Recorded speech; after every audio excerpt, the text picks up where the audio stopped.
السلام عليكم، كيف دايرين؟ كنتمنى تكونوا بخير وعلى خير. مرحبا بكم معايا فيديو جديد وقضية جديدة. قضيتنا اليوم مغربية. هاد القضية فيها كمية ديال الغدر اللي ما غاديش تصوروها ولا غادي تطيح لكم في البال ديالكم. وحتى الشخص اللي دار هاد الشي كامل، انا متاكده ما غاديش توقعوا شكون هو، حيت البوليس براسهم تعذبوا في هذه القضيه لدرجه داروا واحد المجهود كبير اللي ما كانش سهل نهائيا باش يقدروا يوصلوا للمجرم الحقيقي. يلا هالي زابي نشدو شي بليصه كالم باش نمشيو ونبداو القضيه ديالنا. القضيه ديال اليوم وقعت في مدينه جديده بتاريخ 3 في شهر 1 2004. كل صباح كان واحد السيد كيدور كيجمع الكرتون اللي تيكون مليوح بباب ديال الحوانت. هاد الصباح هذا كيجمع الكرتون حتى بانت ليه واحد الكرتونه اللي كانت مسدوده. مشى كيجري باش يحلها ويعرف اشنو فيها، ولكن من بعد ما فتحها لقى واحد الميكا اللي عامره بالدم. حلها باش يشوف اشنو وسطها. بانوا ليه بزاف ديال الطروفه ديال اللحم اللي كانوا مقطعين ومعاهم جوج ديال الصباع ديال بنادم. هاد السيد غير شاف داك المنظر تخلع، بقى كيغوت حتى تجمعوا عليه الناس ديال ديك الحومه. وملي شافوا الناس حتى هما داك المنظر مباشرة اتصلوا بالبوليس، علموهم. وما كان بزاف ديال الوقت حتى كانوا في عين المكان. مشاو البوليس ومعاهم حتى فرقة الأدلة الجنائية. أول واحد غادي يحققوا معاه هو داك السيد اللي لقى الجثة. قال لهم أنا يوميا كندوز من هاد البلاصة كنجمع الكرتون، حيت هذه هي خدمتي اللي كنترزق منها الله.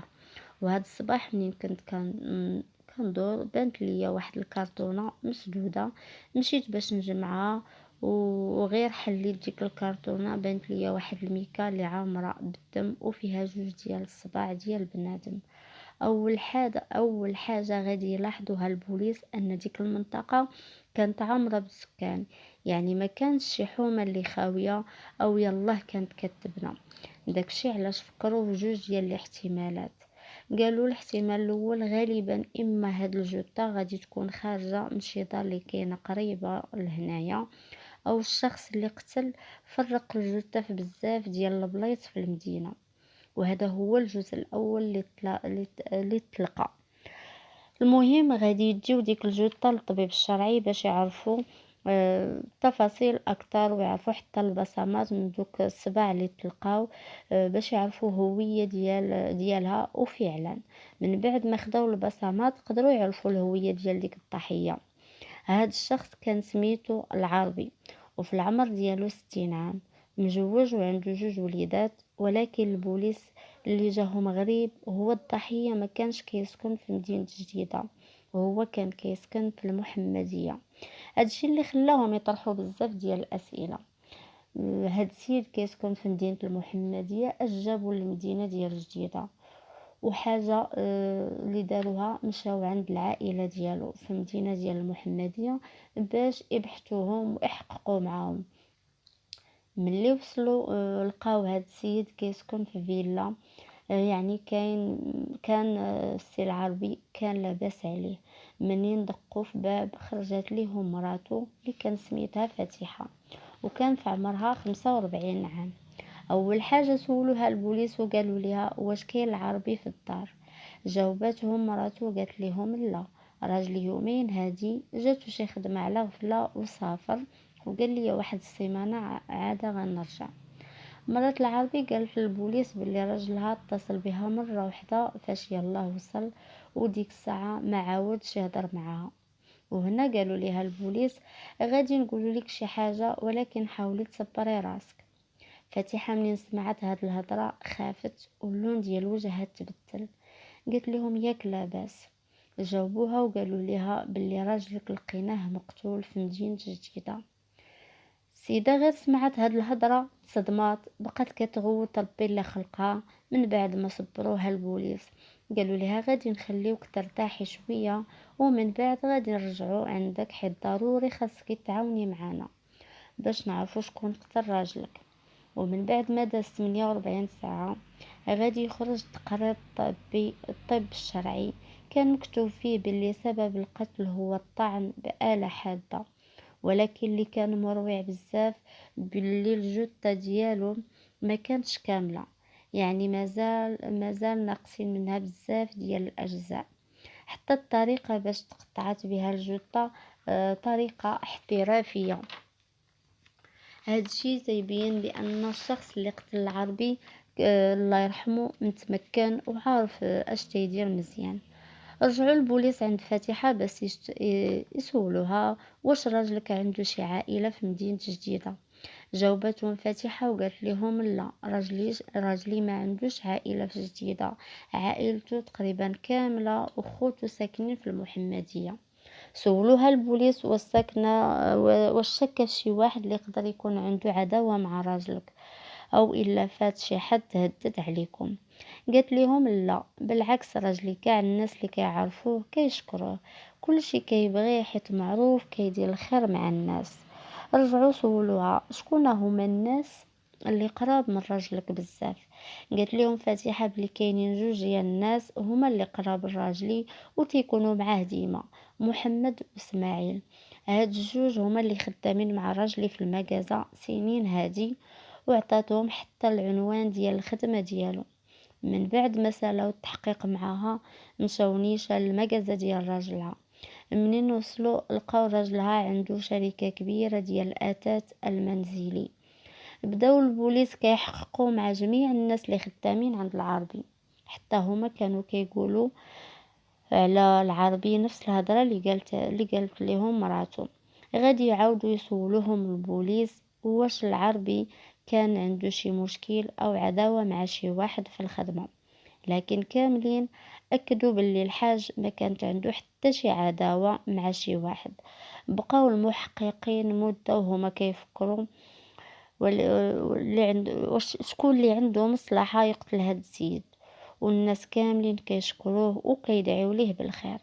ولكن الحاجة اللي كانوا باغيين يعرفوها بالضبط علاش مدينة جديدة، حيت خاصهم يعرفوا السبب علاش مشى لديك المدينة. كان هذا هو اللغز اللي حير البوليس، حيت الا عرفوا عند من مشى لجديدة غادي يسهل عليهم البحث بزاف، وهنا غيرجعوا مرة اخرى يحققوا مع ولادو. وقالوا لهم اي حاجه كتعرفوها على باكم قولوها لينا واخا تكون غير صغيره حيت تقدر تنفعنا في البحث ديالنا. جاوبوهم ولادو قالوا لهم باللي بانا ما كانش كيعاود لينا حتى حاجه على راسو ولا على حياته الشخصيه، حيت بانا كان صعيب، ما كناش نقدروا نهضروا معاه في اي حاجه وما نقدروش نسولو على شي حاجه كتخصو، ولا سولناه كيدابز معانا. في ديك الفترة اللي مازال البوليس كيحققوا في هذه القضية غادي يتوصلوا ببلاغ من عمال النظافة، بلغوهم باللي لقاو اجزاء ديال جثة في واحد المزبلة اللي كانت قريبة من الجثية. البوليس غير سمعوا هاد الهضره قالوا ليهم ما تقيسوا حتى حاجه حتى نجيو، وداكشي اللي كان مباشره مشاو لديك البلاصه اللي لقاو فيها الجثه. بداو تيسولوا العامل ديال النظافه اللي لقى الجثه. هاد العامل قال البوليس باللي كنا تنديروا خدمتنا عادي بحال اي نهار، حتى بانت لينا في الارض واحد الميكا، ومنين هزيتها بانوا ليا وسط منها رجلين ديال بنادم، وغير حليتها لقيت فيها جثة كلها مقطعة. هذا الشيء اللي خلانا ديك الساعة نتصلوا بكم.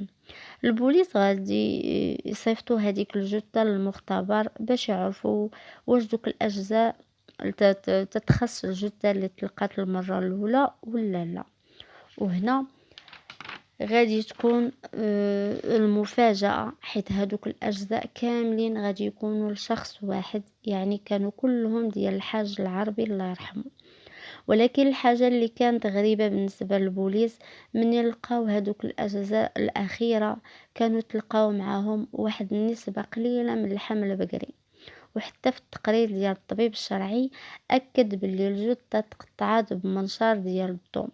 في ديك الفترة بداو البوليس كيربطوا بين هاد الاحداث كامله اللي وقعت.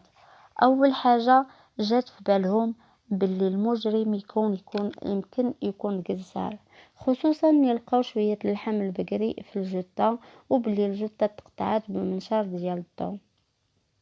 يعني هاد الفرضيات كاملة كتبين باللي القاتل يقدر يكون جزار. هاد الشي اللي غيخليهم يرجعوا مرة أخرى يسولوا عائلة العربي واش الحاج كان كيعرف شي جزار. لكن كان الجواب هو بأن بانا ما كان تعرف حتى جزار، ومراته قالت لهم باللي انا اللي مكلفة بالمصروف ديال الدار. يعني الحاج ما كانش كيعرف حتى شي جزار. وقالت لهم الا بغيتوا تزيدوا تاكدوا اكثر سولوا الناس اللي خدامين عندهم. وفعلا منين سولوهم كاملين قالوا لهم بنفس الهضره باللي الحاج ما كيعرف حتى شي جزار. واحد من دوك البوليس قال لهم كيفاش كان السلوك ديال الحاج مؤخرا. جاوبوهم باللي كان السلوك ديالو عادي، ومؤخرا مشغول مع شي ارض باغي يبيعها. كل مرة تيجي عنده واحد السمسار كيجيب ليه الناس يشوفوا ديك الارض. وقبل ما يسافر جا عنده هاد السمسار وهو شي واحد، ومنين خرج معاهم من الصباح ما رجع حتى العشية. البوليس جاتهم غريبة ديك الهضرة، قالوا لهم علاش ما قلتوش لينا هاد الشي من الاول. غادي يقولوا لهم هاد الناس اللي خدامين عندهم حيت جاتنا عادية، زعما ماشي معلومة اللي مهمة. نتوما سولتونا على الناس اللي عنده معاهم عداوة، وحتى حنا قلنا لكم ما عنده عداوة مع حتى واحد. من بعد ما عرفوا البوليس كون هو هاد السمسار اللي كان تلاقى مع العربي مباشرة مشاو لعندو، وحتى هو بقاو يحققوا معاه. قالوا لي اشنو علاقتك بالحاج العربي؟ قال لهم هاد السمسار باللي الحاج كانت عنده واحد البقعة كبيرة وكان باغي يبيعها، وحيت انا سمسار جبت ليه الشاري. البوليس بداو كيشكوا في هاد السمسار، خصوصا من بحثوا في السجل ديالو ولقاو عنده سوابق ديال السرقة. وغادي تزاد الشك ديالهم كتر ملي غيعرفوا باللي المبلغ اللي تباعت به ديك البقعة ديالو كان 300 مليون. هادشي اللي غادي يخليهم يديوه معاهم لمخفر الشرطة ويعمقوا معاه البحث. وملي كانوا كيحققوا معاه قال لهم هذا السمسار انا داخل سوق راسي وما كندخلش راسي في مشاكل، خدام على ولادي في الحلال، وكون ما كنتش معقول ما غاديش يكلفني الحاج باش نبيع عليه البقعه ديالو. قال لهم انا داك النهار كلفني الحاج باش نبيع عليه البقعه ديالو. قال لهم انا داك النهار جيت عنده انا والسيد اللي كان باغي يشري منه الارض، مشينا كملنا الاجراءات وغير سالينا خدا الحاج الشيك ديالو وانا خلصني في خدمتي ومباشرة مشيت في حالي. ولكن واخا هكاك البوليس ما دخلش لهم هاد الهضره لراسهم. داكشي علاش مشاو يحققوا حتى مع السيد اللي شرى الارض من عند الحاج، وحتى هو قال لهم نفس الهضره اللي قالها السمسار.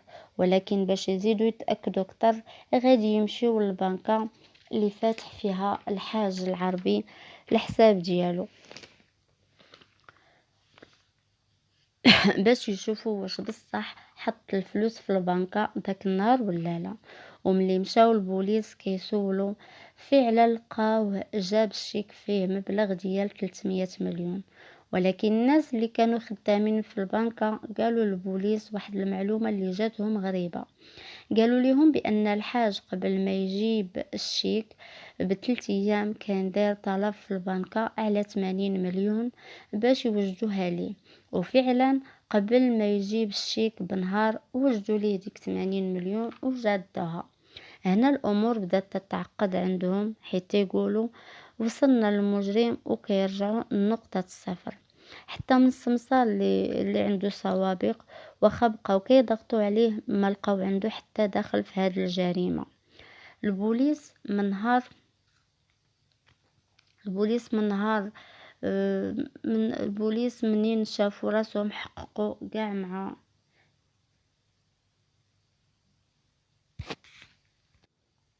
البوليس منين شافوا راسهم حققوا كاع مع الناس اللي قراب ليهم ما لقاو حتى حاجة اللي تفيد التحقيق. قرروا يحققوا حتى مع الناس اللي كان كيعرفوهم شحال هادي، قالوا ربما لقاو شي معلومة اللي تسهل علينا البحث.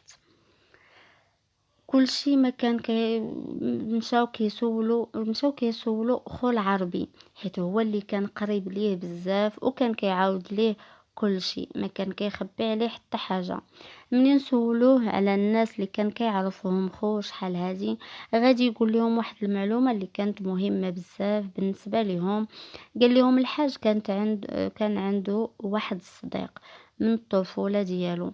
في الأول كانوا شركاء في هذا المشروع ديال الأثاث المنزلية، ولكن من بعد ما فرقوا الشركة اللي بيناتهم، واخا هكاك بقات العلاقة ديالهم مزيانة وبقاو صحاب بزاف.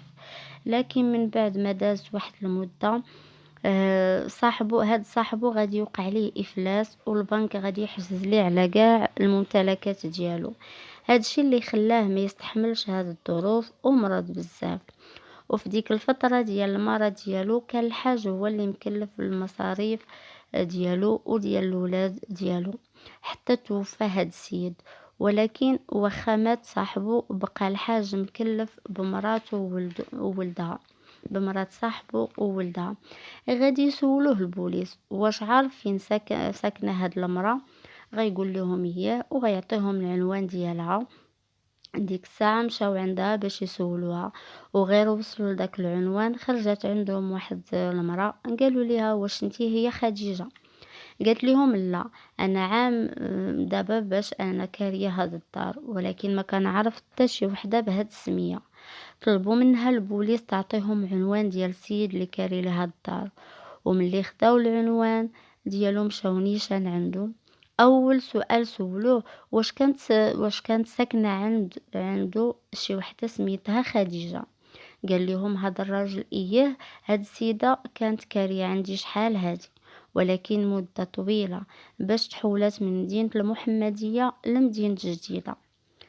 منين سمعوا البوليس هاد الخبر، عرفوا باللي بداو كيوصلوا لراس الخيط في هاد القضيه، ومشاو باش ما يزيدوش يتعطلوا مباشره مشاو لمدينه جديده، وسولوا تقريبا كاع المقدمين ديال المدينه، حتى عرفوها ساكنه في حاره سيدي موسى، وباللي عندها ولد واحد سميتو دريس، وفي العمر ديالو 30 عام. والحاجة اللي غادي تزيد تأكد الشكوك ديالهم منين عرفوا باللي ولدها دريس عنده محل ديال تاك الزارت. البوليس غادي يبقاو يراقبوهم غير من بعيد باش يشوفوا واش تصرفاتهم طبيعية ولا لا، ولكن واخا راقبوهم ما تبين لهم حتى شي حاجة، كان كل شي عادي وطبيعي. داكشي علاش قرروا يمشيو نيشان يحققوا معاهم. واول شخص غادي يحققوا معاه هي الام ديال دريس. قالوا لها واش كتعرفي الحاج العربي؟ قالت لهم اياه كنعرفه، حيت كان كيعرف راجلي وكانوا كتر من صحاب، ومن نهار توفى راجلي والحاج هو اللي مكفل بينا انا وولدي، وكبر ليا ولدي حتى خدم. السؤال اللي سولوها البوليس، فوقاش اخر مره شفتي الحاج؟ قالت لهم خديجه هذه مده ما بقاش جا لعندنا، نهار من نهار خدم ولدي واستقل ماديا، ولا كيدوز غير مره كيسول فينا وكيمشي في حاله. قالوا لها البوليس واش الحاج كان كيجي لعندك غير انتي في مدينه جديده؟ قالت لهم الصراحه ما عرفت واش كيعرف ناس اخرين ولا لا، ولكن حنا من زمان هو كان تيجي لعندنا، حيت راجلي قبل ما يتوفى وصل الحاجه لينا باش يرد لينا البال. رجعوا سولوها واش عارفه الحاج فين كاين دابا؟ قالت لهم لا، انا اللي كنعرف عليه باللي ساكن في المحمديه. في ديك اللحظه واحد من البوليس قال لها مني الحاج كيدير فيكم هاد علاش ملي مده هادي ما جاش عندك ما سولتي فيه؟ قالت لهم باللي الحاج موصيني باش ما نمشيش عنده للدار ولا نتصل به، حيت كان كيخاف مرتو تعرف باللي كان كيجي لعندنا ونخلق ليه صداع معاها. البوليس جاتهم هاد القضيه غريبه، علاش الحاج ما غاديش يبغي مرتو تعرف باللي الحاج مكفل بهاد المراه وولدها؟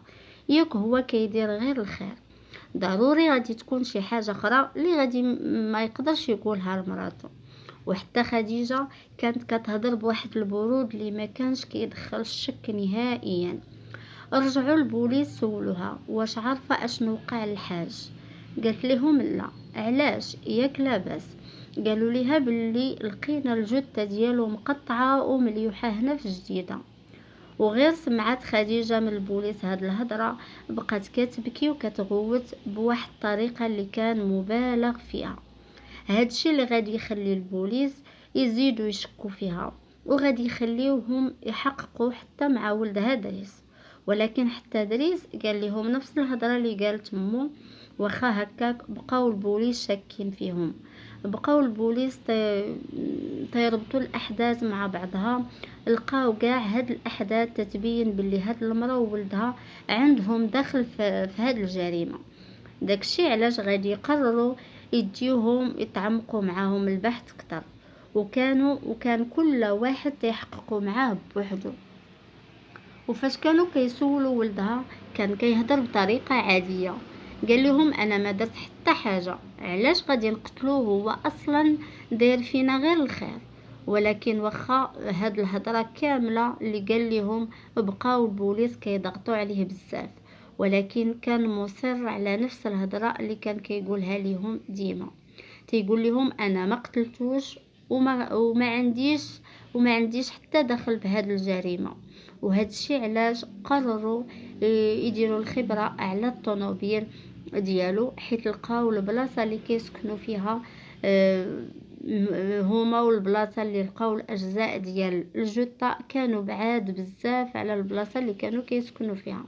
داكشي علاش قالوا غالبا غادي يكون هز ديك الجثه بالطوموبيل ديالو ورمى كل جزء منها في بلاصه. هادشي اللي خلاهم يديروا الخبره على الطوموبيل ديالو باش يعرفوا واش فيها اثار ديال الدم ولا لا. وباش يعرفوا البوليس واش الطوموبيل كان فيها الدم ولا لا غادي يستعملوا ماده اللومينون. وفعلا منين داروا هادشي غادي يعرفوا فعلا باللي الكوفر تاع الطوموبيل كان فيه الاثار ديال الدم. منين واجهوه هو والام ديالو بهادشي بقاو شادينهم مده وهما كيضغطوا عليهم. ديك الساعه ما بقى قدامهم حتى شي حل اخر من غير اعترافه. غادي تعاود لهم خديجه داكشي كامل اللي دارت هي وولدها، وقالت لهم باللي راجلي قبل ما يتوفى وصى علينا الحاج، وحتى الحاج كان حاطنا فوق راسو، كان مكلف كاع المصاريف ديالي انا وولدي. تقريبا كان كيجي عندنا كل سيمانه، وكان ديما كيعاود لي على المشاكل ديالو مع مراته حيت ما كانش مرتاح معها. ومع الوقت طورت العلاقه بيناتنا ولات علاقه حب. بقينا انا وياه على علاقه لمده 15 عام. كان تقريبا كل سيمانه تيقول لمراته عندي شي خدمه وكان كيجي عندي. مؤخرا كنت هدرت معاه في موضوع ديال الزواج، قلت لي علاش ما نتزوجوش على سنة الله ورسوله، وحتى هو وافق. قال لي تنفكر في هذا الموضوع. ولكن نشتو دازت مدة طويلة وما عاودش فتح معايا الموضوع. رجعت هدرت معاه انا، ولكن في ديك اللحظة حسيت به كيتهرب مني. ولكن هاد المرة ضغطت عليه بزاف حتى وقع بيناتنا صداع كبير. وقال لي ما نقدرش نتزوج بك حيت الا مراتي وولادي عرفوا بهذا الشيء ما غاديش يتقبلوه وغادي نولي معاهم في مشاكل كبيره، وانا اصلا ما مستعدش نخسر مراتي وولادي. قلت لهم منين سمعت هاد الهضره الدنيا دارت بيا، بقى فيا الحال بزاف حيت حسيت براسي كنت ضحيه استغلال لمده 15 عام. داكشي علاش فكرت ننتقم منه باي طريقه. ومن بعد ما داز السيمانه جا عندي الحاج وقال لي غير سمحي لي، راه داك النهار كنت معصب بزاف وهديك الهضره ما قصدتش نقولها لك. وحتى انا قلت ليه الله يسامح ماشي مشكل، الغلط كيوقع. ولكن واخا هكاك كنت باغيه ننتقم منه حيت ما تقبلش يضحك عليا هاد المده كامله. في الاول بقيت كنتعامل معاه عادي بحال ما كاين حتى شي حاجه، وحيت جا الحاج حيت الحاج كيثق فيا كان كيعاود ليا اي حاجه كتخصو. مؤخرا قال لي عنده شي ارض باغي يبيعها في المحمديه وباغي يدير شي مشروع في مدينه جديده. المهم بقى كيقلب على واحد الارض حتى لقاها، وكان الثمن ديالها 80 مليون. تفاهم مع مولاها ودار معاه باللي غادي يتكاتب معاه نهار الاثنين. قال لي غادي يجي عندي نهار الحد يبات معايا في الدار باش نهار الاثنين يتكاتب مع السيد. قالت ليهم منين عرفت الحاج غادي يجيب معاه 80 مليون، بدا كيوسوس ليا الشيطان باش نقتله وناخذ الفلوس كاملين. داكشي علاش اتفقت انا وولدي باش نقتلوه، منها ننتقم منه ومنها نستافد من الفلوس ديالو. وداكشي اللي كان في ديك الليلة. جا الحاج وجاب معاه الفلوس، وفي الليل منين كان ناعس غفلوا ولدي وضربوه بالموس الكرشو، بقى كيطعن فيه حتى مات. ديك الساعة بقينا كنفكروا كيفاش غادي نتهناو من الجثة ديالو. في ديك اللحظة اقترح عليا ولدي باش نجيو الجثة ديالو للمحل وتما نقطعوها، حيت المحل كان فيه كاع الماتريال باش نقطعو الجثة بطريقة سهلة وما غيعيق بينا حتى واحد. لوينا الجثة ديالو في واحد الكاشة ودرناها في الطوموبيل ديال ولدي، وقبل ما يأذن الفجر مشينا للمحل وقطعناها تما. من بعد نص ديال الجثة مشرمها ولدي في جهة، والنص الاخر درناه في الثلاجة وخليناه لمدة ديال 3 ايام، عاد رميناه في بلاصة اخرى. قلنا زعما هكا غادي نبعدو علينا كاع الشكوك. منين كملوا الاعترافات ديالهم حولوا الملف ديالهم للمحكمة وحكم عليهم القاضي بجوج بهم بالمؤبد. هنا غادي تكون سالت القضية ديال اليوم. الى عجبكم هذا المحتوى ما تنسوش تشتركوا في القناة وتفعلوا الجرس باش يوصلكم اي جديد، وما تنسوش تخليوا لي الرأي ديالكم في هذه القضية في التعليقات حتى يهمني نعرف الرأي ديالكم. تهلاو ليا فراسكم وان شاء الله نشوفكم في فيديو جديد. مع السلامة.